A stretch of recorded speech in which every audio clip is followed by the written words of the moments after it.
Hi everyone, Aiden here with eTrailer.com, and today we're going to be taking a look at the Hollywood Racks Destination e-bike rack here on our 2019 Toyota Sequoia. Now this is going to be a really nice, solid e-bike rack, capable of carrying 70 pounds per bike.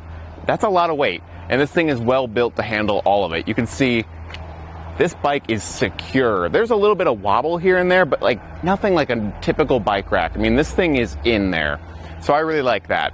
Something that makes it stand out is the way it attaches in so many different places. You've got 3 different points of attachment down on the wheels, and you've got this main clamp up top holding it upright, which is also lockable. So that's really nice to see. It's going to keep your bike secure. And something that I really like about this one is the way that it tilts down with the bikes loaded. So all you got to do is come over to the other side here. There's a gray hand knob. And if you just loosen this up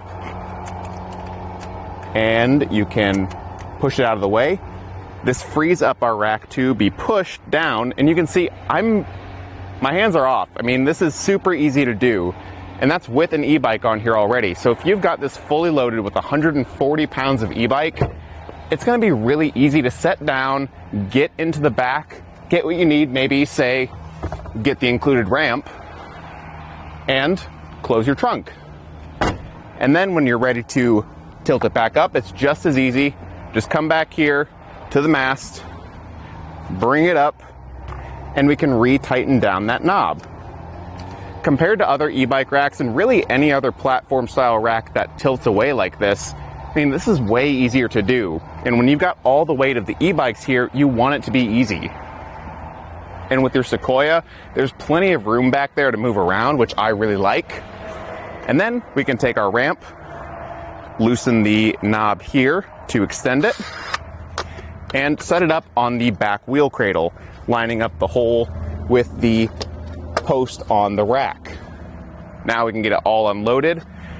We're going to start by doing the straps first, since the clamp up top is what's actually holding the bike upright. So I'll undo those ratcheting straps. And the nice thing about the ramp being included is that it's just easy to walk this down. There are some other ramps out there, like the Yakima on-ramp, that are built into the bike rack, so it stores on it. That's a really nice, convenient feature, but I think the ease of folding this or tilting this back, and the fact that the ramp on here is so wide, it's really easy to keep the bike on the ramp.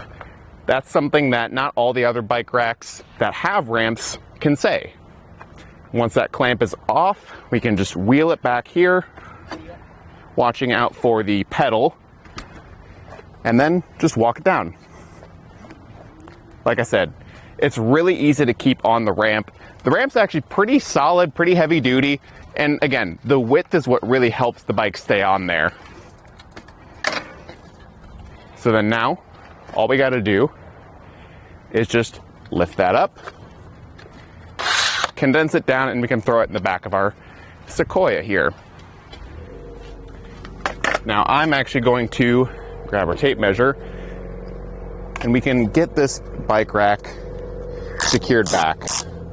Put all the ratcheting straps back in place, just to make sure everything's nice and tidy. And you can see here, there's a pretty significant rise in the shank here, but your Sequoia already sits pretty high off the ground. I mean, you're going to be working with a ground clearance here of 22 inches. That's going to be plenty for any sort of steep driveways or hills. And with the added length, the Sequoia is pretty long, and you're going to be looking at 33 inches of added length to the outside here, so that is a fair bit. You're going to want to watch out for garages or parking spots, but we can fold that down. I'm going to secure the clamp here with the fabric strap, just to make sure that doesn't move. And then we can come down the mast here to these rubber safety straps and basically pop those levers out. That'll let us fold this down so it's out of the way, and then re-secure it with those levers and the rubber safety straps. Those rubber straps are just going to make sure that these don't pop open either when the bikes are on here or when it's folded up. And then we can just come down here to the pivot point. We've got a pin and clip right here, fold it upright, and then get that back through here to lock it into place. It can be somewhat difficult to line up, but overall not too bad. And that's going to cut our extended length out to 15.5 inches to the outermost point here. So not bad. You still probably want to watch out for parking spots and garages, but that is going to cut down on the length significantly if you're trying to keep this on your vehicle at all times. Now if we come down here, we can see we've got the toolless anti-rattle device. That's going to keep things really solid down here, and it's nice that you don't have to have a wrench or a socket with you at all times. And then at the hitch, it fits in a 2-inch by 2-inch receiver tube and has a locking hitch pin included with it. And just like the locks up here, they are key to like, so it's only one key on your key ring. Nice and simple and easy to use. Overall, I really like this bike rack. The ease of tilting it down is just by far the best feature, and I think it's going to really be a great fit for your Sequoia. Thanks for watching.